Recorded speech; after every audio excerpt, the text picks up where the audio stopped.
Bonjour, bienvenue au journal de la foire des châteaux. Je vous présente Bernard.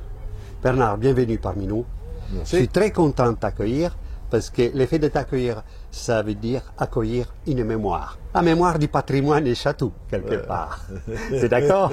C'est pas péjoratif, on peut le dire. Ça voilà, donc ça me fait plaisir. Alors raconte-moi un peu ton histoire, comment t'es arrivé à ce métier, comment t'es arrivé à la foire des châteaux. Mon histoire est assez simple. J'arrive de Moissac dans le Tarn-et-Garonne. J'ai fait mes études à Toulouse.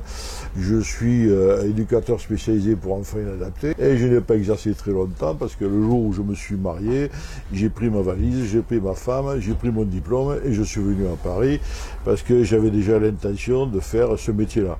Et j'ai commencé à faire ce métier-là depuis 1977. Voilà. Et Chatou a été une institution pour toute ma famille, puisque avant moi, déjà, les membres de ma famille donc le faisaient, et nous avons suivi ce chemin-là. Je ne suis pas spécialisé. Ça veut dire quoi? Ça veut dire que si un tableau, je pense qu'un tableau coûte trop cher, je m'abstiendrai. S'il y a des choses comme ça, je m'abstiendrai. Je saurai faire appel à des collègues qui sont spécialisés. Et il vaut mieux partager quelque chose que de le perdre. Ben oui. Et par contre, moi, je peux offrir un service de A à Z en ce qui concerne des appartements, des maisons entières, des choses comme ça. Et Chatou, pourquoi on a fait Chatou? Parce que justement, ça nous permettait de vendre le surplus de tout ce qui ne pouvait pas se vendre dans les boutiques. Donc voilà. Ça veut dire que moi, je viens chez toi, je peux complètement remplir ma maison du coup. Ah oui, absolument. Moi, chez moi, vous venez chez moi, si vous verrez, il y a des livres à tous les prix, il y a des petits meubles, il y a des grands meubles. Voilà. D'accord. Et donc, depuis 77, tu viens ici? Depuis 77, enfin moi, j'ai fait la foire à la Villette, et quand la Villette a fermé, on est tous venus ici. Donc ça doit être dans les années 78, 79, enfin, dans ces eaux-là, un an près, ne me le reprochez pas, je ne pourrais pas vous...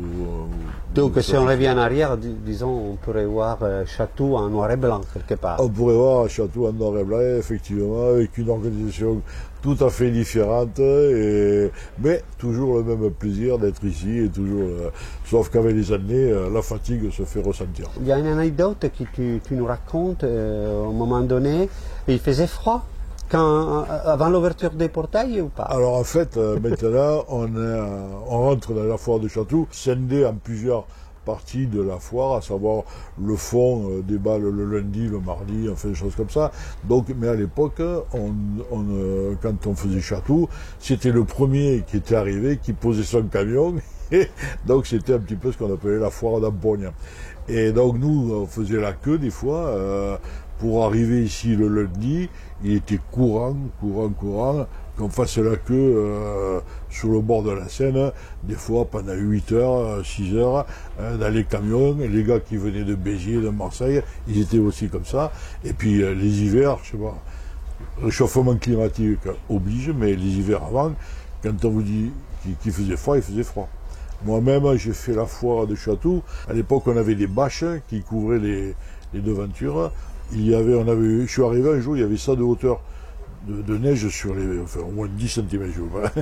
Et on a jeté la neige par terre, et la neige est tombée à terre, et puis s'est mis à geler pendant 15 jours, pratiquement. Et pendant 15 jours, on a marché sur la glace, et on était obligé de mettre des cailloux par terre pour pas que les gens glissent, et c'était incroyable. Au fond de la foire, à cette époque-là, et tous ceux qui arrivaient en avance, on se connaissait tous, naturellement, on faisait un feu, et puis on se chauffait autour du feu, à l'entrée. C'était des expériences qui laissent des pensées inoubliables. Ouais, c'est même romanesque. Ça paraît, aujourd'hui ça paraît incroyable. Ouais. Et même interdit, à la limite. Mais c'est interdit, bien sûr. Et même à l'intérieur de Chatou, à l'époque, au fond, j'avais un copain qui lui ne louait pas, il louait un grand placement et une seule baraque, donc il mettait ses choses un peu de qualité dans la baraque, et puis après il avait un terre-plein. Et à la fin de la foire, 2-3 jours avant, eh bien, tout ce qu'il n'avait pas vendu, il faisait un feu au milieu de son petit terre-plein, et il brûlait tout ce qu'il n'avait pas vendu pour ne pas avoir à le ramener. Ouais. Et ça c'était le folklore. Et justement, c'est ça, c'est ces images que toi, tu nous amènes et qui nous plaisent et qui plaisent aux téléspectateurs parce qu'ils peuvent ainsi, grâce à tes expériences et ton vécu, les revivre quelque part. J'aimerais bien me déplacer sur ton stand pour découvrir si tu as quelques pièces sympathiques à nous présenter. Hein? Moi, chez moi, c'est hétéroclite. On va. J'espère que vous ne vous perdez pas dans le stand parce qu'il y a de tout. Mais enfin, bon, c'est amusant. Ça fait partie de Chatou. Ça fait partie de Chatou. Moi, j'ai toujours conçu Chatou comme ça. Amener de tout pour tout le monde.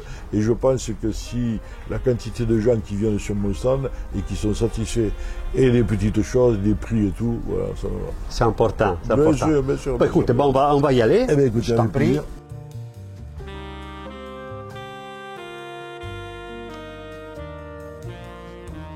Et comme toi, vous êtes attachant finalement, tu vois. Parce que vous avez tout un parcours, vous avez une personnalité. Les gens, ils aiment bien découvrir ce que nous sommes, et puis ce qu'on a été, et puis et savoir comment, pas forcément comment ça fonctionne, hein, mais savoir un petit peu ce qu'il y a en dessous de ce que nous sommes au quotidien. Bon, les gens, quand ils nous voient manger des huîtres en plein milieu de l'année alors qu'il fait -1, ça les interpelle, ils se disent, mais quand même. Oui, non, mais les moments de l'apéritif, c'est un des moments les plus sympathiques que moi j'ai rencontrés parce que là c'est vraiment tous tes potes finalement. C'est vrai, c'est vrai. Déjà. Bonjour monsieur. Bonjour. Ouais. Ah, tout ça, c'est que je connais depuis très longtemps. J'imagine. Il y a des jeunes aussi. Ça va, mon petit Patrick? Ça va, mon gamin.